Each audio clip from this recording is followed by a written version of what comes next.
¿Por qué el Papa es el obispo de Roma? Por Aletheia Tim. 1. Entre los títulos del Papa, el de obispo de Roma es el primero. Incluso cuando Roma estuvo en ruinas en tiempos de los bárbaros, incluso cuando el Papa residió lejos de Roma, incluso cuando estuvo en el exilio, nunca se ha planteado disociar la función de papado de la función episcopal. Fue en Galilea, y no en Jerusalén, donde Jesús, después de su resurrección, dio a sus apóstoles la misión de anunciar el Evangelio a todas las naciones. El libro de los Hechos de los Apóstoles muestra que el Evangelio se propagó justo cuando Roma se convirtió en el centro de gravedad de la Iglesia. Por otro lado, ¿qué habría sido de la Iglesia en una Jerusalén devastada por los romanos en el año 70, tal y como Jesús había anunciado? La historia del papado, después de más de 2000 años, ha conocido casos de mártires, como el de Pedro, pero también de exiliados.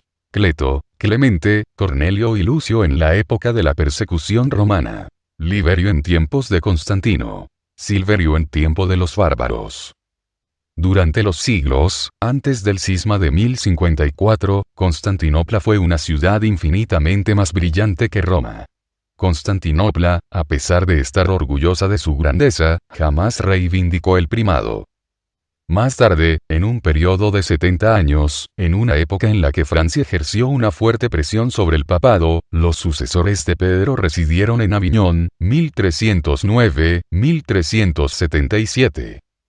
Santa Catalina de Siena se dirigió duramente al Papa Gregorio XI para que volviera a Roma. Al final lo consiguió.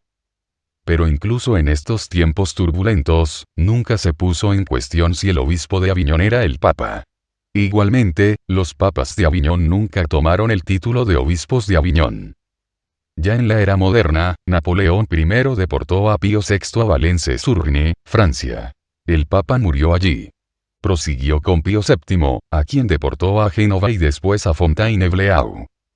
Cuando Roma fue amenazada por los piamonteses, Pío IX se refugió en el sur de Italia, en Gaeta.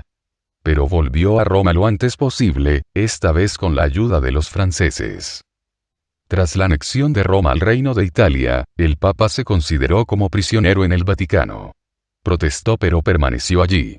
Como Pío XII durante la Segunda Guerra Mundial, a pesar de que temía ser secuestrado por los nazis. Durante cada cónclave, en el que se elige a un nuevo papa, los romanos se dirigen 2 veces al día a la plaza de San Pedro para ver si hay fumata blanca. 2. El papa tiene autoridad sobre los obispos, pero es ante todo un obispo. Ahora bien, un obispo está siempre en relación con una diócesis, aunque en ciertos casos se trate de diócesis en las que ya no hay cristianos. El Concilio Vaticano I, con el reconocimiento de la infalibilidad, corre el riesgo de separar al Papa de los obispos. En realidad, no existe un cuarto grado en el sacramento del orden, aparte de los diáconos, de los sacerdotes y de los obispos. La relación de los obispos con el Papa se expresa mediante la fórmula cum Petro et sub Petro. En comunión, cum, con Pedro y bajo, sub, la autoridad de Pedro. Si el Papa deja de ser obispo de Roma, este equilibrio se rompería. Cada obispo está siempre en relación con una diócesis concreta. También los que están al servicio de la Santa Sede o los obispos auxiliares, cuyas diócesis de las que son titulares a menudo no tienen más que una existencia histórica, los cristianos en ellas han desaparecido.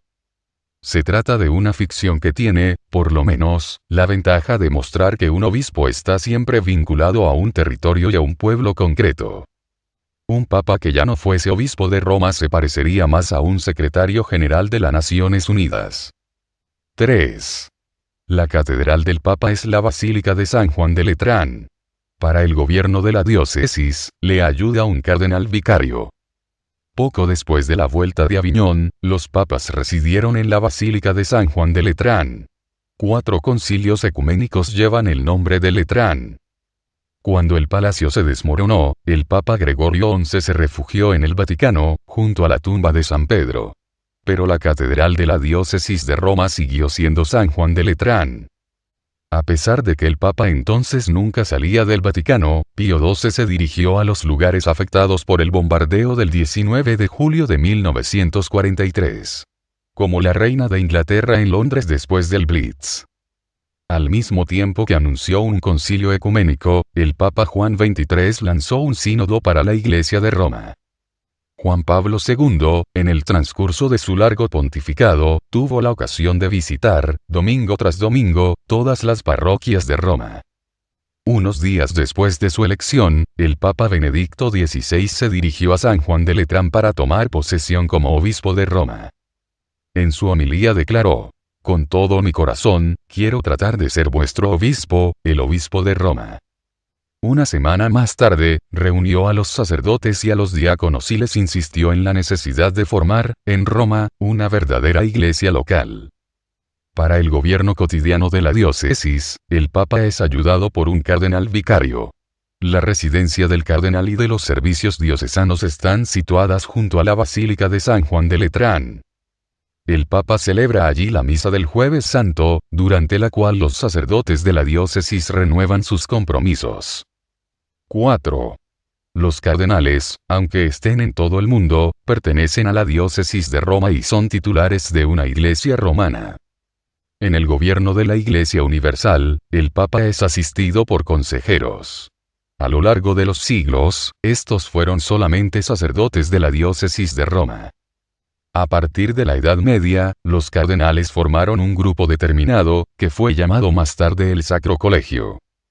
Arzobispos que gobernaban diócesis más o menos alejadas de Roma empezaron a formar parte de él, sin dejar su diócesis.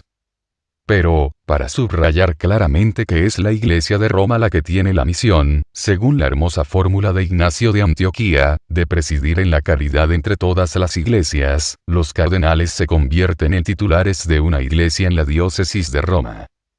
Papa y obispo de Roma. Dos expresiones que convergen en una sola persona.